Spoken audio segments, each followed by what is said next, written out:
Bonjour les amis et bienvenue sur Ticoc la bricole. Aujourd'hui, nouvelle petite vidéo. Comme d'habitude, pensez à vous abonner, activer la petite cloche de notification et partager la vidéo. Surtout, abonnez-vous, ça fait avancer la chaîne. Allez fouiller sur la chaîne, il y a plein de choses intéressantes qui pourront vous aider. Aujourd'hui, on va parler imprimante 3D. On va parler de la Creality Ender 3 V3 KE. Vous avez parlé qu'il manquait des options dessus, la caméra et le capteur de vibration. Aujourd'hui, on va remédier à une des choses qui manquent, c'est le capteur de vibration. Voilà, c'est officiel, c'est de l'officiel. Voilà, ça se présente comme ça.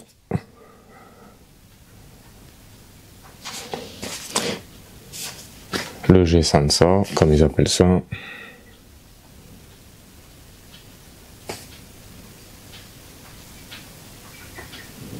Voilà. Donc on va installer ça. Sachez que ça, on le trouve sur AliExpress pour 10,45 €. Donc comme je vous le disais, c'est dommage qu'ils n'ont pas installé ça d'origine sur la machine. Pour 10,45 €, c'est rien du tout. On va l'ouvrir, on va voir ce qu'il y a dedans. Dedans, la petite notice. Hop, tout en anglais, en chinois, bien évidemment. Voilà. Hop. Vous allez trouver toutes les vis pour le fixer. Voilà. Vous allez trouver le câble avec sa partie pour mettre sur le capteur de vibration, le G-Sensor, et les nouveaux modèles qu'il y a, ils sont en USB type C pour pouvoir brancher sous le pad de la KE. Donc voilà, et le fameux petit capteur de vibration. Voilà. Hop.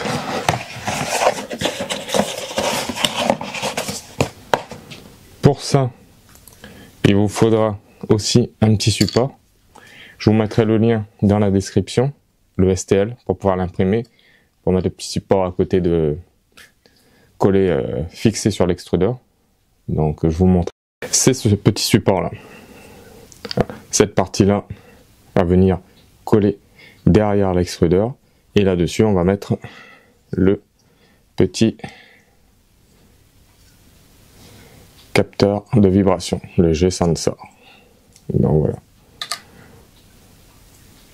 Fichier STL qui s'imprime en 15 minutes. Donc voilà. Je vous mettrai ça, je crois que c'est sur Printable que j'ai trouvé ça. Donc voilà. Donc je pense qu'on a fait le tour de ce qu'il y avait dedans. Oui. Donc je vous dis à de suite sur la machine pour installer tout ça. Et comme d'habitude, pensez à vous abonner, activer la petite cloche de notification et allez fouiller sur la chaîne, il y a plein d'autres choses qui pourraient vous intéresser. Allez, à de suite les amis. Les amis. Donc on va installer le support. Donc on se retrouve derrière l'extrudeur de la KE. Donc hop, on va mettre ça sur le côté. Les fameuses fixations sont là, ici, là et là. Donc on va mettre ça comme ça, ici. Et après, on passera par devant pour fixer le G-Sensor. On va regarder si les vis sont les bonnes déjà. Voilà, les vis impeccables, c'est les bonnes. Donc c'est nickel. On va prendre son petit support. Et on va venir le fixer.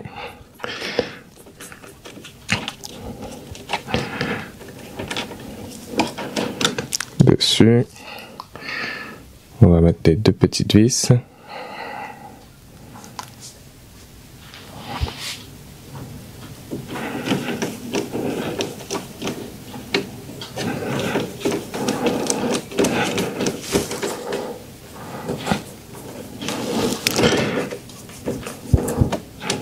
Voilà.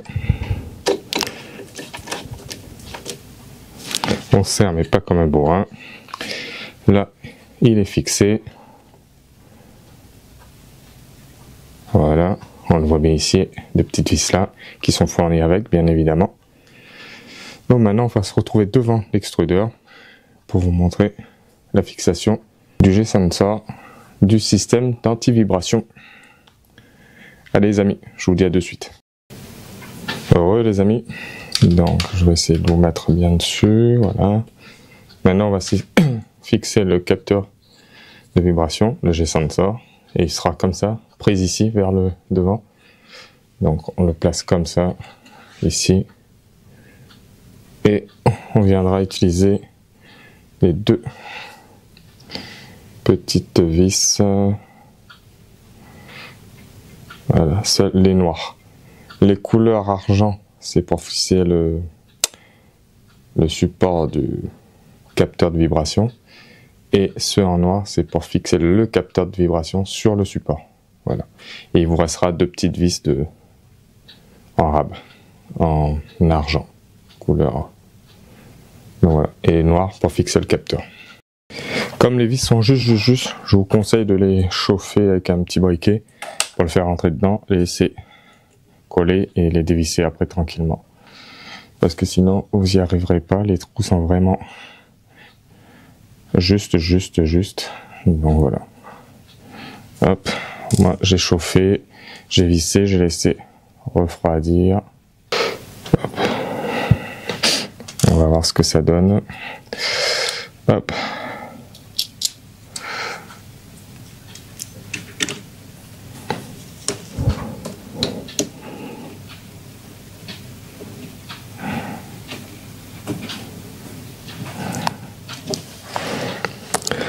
Hop, et de 1 et de 2.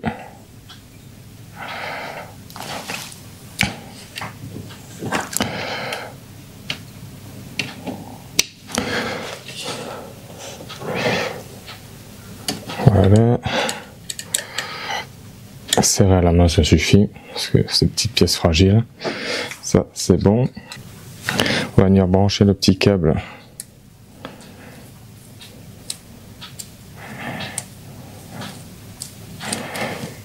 hop, ici. Il y a petit détrompeur, donc ne ratez pas. Ils sont minuscules les détrompeurs, mais il y en a. Voilà, et ça, on va le faire passer derrière ici, là, pour arriver au pad en bas pour le brancher derrière. Donc, prenez des petits colson, des résilents comme vous voulez, vous attachez ça assez proprement et vous faites passer derrière. Donc, je vous dis à de suite pour brancher ça derrière le pad. À de suite les amis. Vous avez fait passer le fil derrière, hop, vous le faites passer ici, par-dessous, comme vous y arrivez le mieux. Hop, vous le débranchez et vous le passez dessous. Hop, et vous venez le brancher derrière ici, juste là. Essayez, hop, juste là, sur l'USB type C, voilà. Vous le reclipsez, voilà.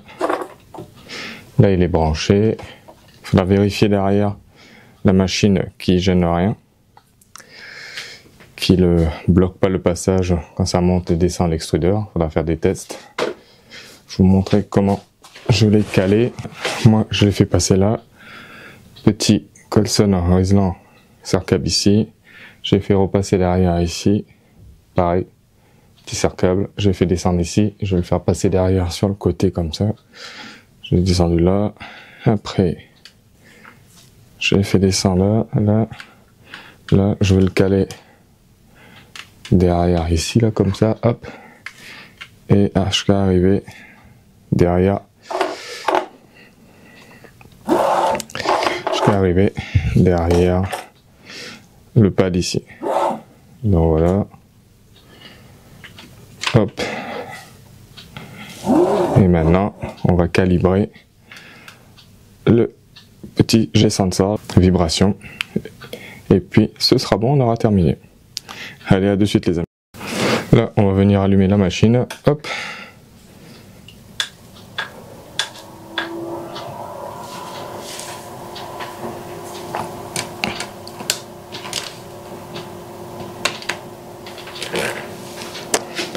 On va essayer de démarrer.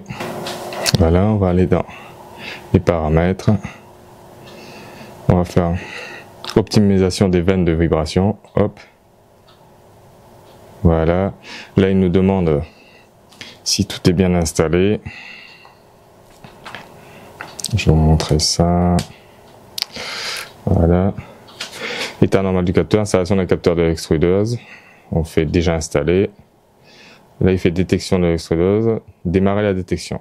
Là, on fait démarrer. Et là, il bouge la tête.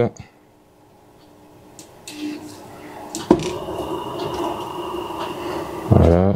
Là, il fait détection des vibrations de l'axe X en cours. Là, il commence à bouger la tête.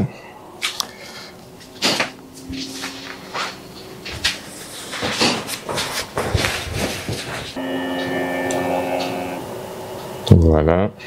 Le bruit s'est arrêté. On va repartir sur l'écran. Il est toujours en cours, mais il va se terminer là, puisque le bruit s'est arrêté sur l'extrudeur. Et après, il va faire vibrer le plateau. Voilà. Là, il me dit installation d'un capteur d'îlot chauffe. C'est pour le bed. Détection d'îlot chauffant. Détection achevée. Donc, je vais déjà installer. Et là, je fais démarrer la détection. Là, il fait détection des vibrations de l'axe Y. Donc, le plateau, il bouge devant, derrière.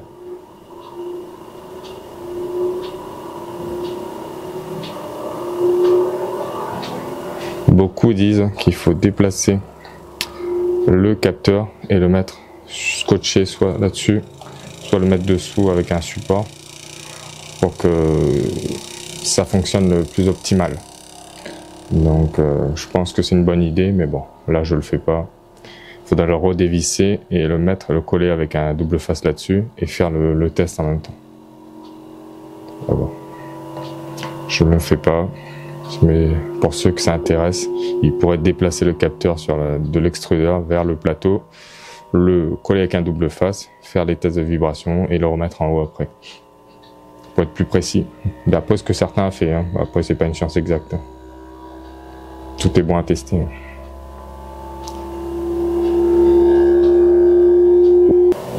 Et voilà, là c'est fini. Détection achevée. Il vous demande si vous voulez faire une nouvelle détection, donc non, vous retournez derrière et puis c'est terminé. Les amis, je vous retrouve pour la conclusion et entre temps je vais essayer d'imprimer un petit fichier, voir ce que ça donne. Allez, à de suite les amis. Alors les amis, donc comme prévu je vous fais la petite conclusion. Donc comme vous voyez, il reste deux petites vis en rab, donc voilà, gardez-les, ça peut toujours servir. Voilà ce qui reste. Hop. Donc qu'est-ce que je peux dire pour ce petit capteur de vibration, le G-Sensor comme ils appellent ça en anglais. Capteur de vibration qui est plutôt facile à mettre en place. Quand vous avez imprimé le petit support, après c'est facile à mettre en place. Attention avec les vis, quand vous fixez le capteur de vibration sur le support, c'est serré, donc vous allez faire péter le PLA. Donc chauffez la vis un petit peu avec un briquet et vissez dedans avant. Laissez refroidir et redévisser et fixez votre capteur de vibration dessus. Ça sera le mieux. C'est mon avis, hein, vous faites ce que vous voulez. Et ça a bien fonctionné pour moi. Donc le seul problème que je trouve, c'est que le câble USB type C qui va derrière le capteur de vibration et le pad est un petit peu trop court. 15 cm aurait été mieux, mais bon, pour faire un management de câble plus joli, plus propre, là c'est un peu, ça part un peu en dérive derrière, mais bon, ça c'est pas grave encore. Ben, dans l'ensemble, je dis, moi, pourquoi je me répète, mais pourquoi ne pas avoir mis ça pour 10 €, même moins de 11 € directement en vendant la machine. Ça aurait été plus simple, je pense. Donc, c'est dommage. Donc, les amis, voilà mon petit retour dessus. J'ai imprimé ça, mon petit bouchon de mes porte-bobines. Donc j'en ai imprimé un quand j'en avais besoin, donc voilà. Qualité toujours la même, là c'était un rapide. Donc ça marche toujours bien. Après la différence, je vois pas de différence. Hein. Mais bon. Donc voilà, je l'ai imprimé quand même pour que vous voyez que ça fonctionne quand même après. Et puis voilà. Bon, comme d'habitude, pensez à vous abonner, activez la petite cloche de notification, abonnez-vous, c'est ça qui fait avancer la chaîne. Et puis partagez un max. Allez fouiller sur la chaîne, il y a plein d'autres choses. Bientôt une nouvelle vidéo aussi qui arrive sur l'impression 3D et autre chose aussi. Donc restez connectés, abonnez-vous et je vous dis à la prochaine. Ciao les amis!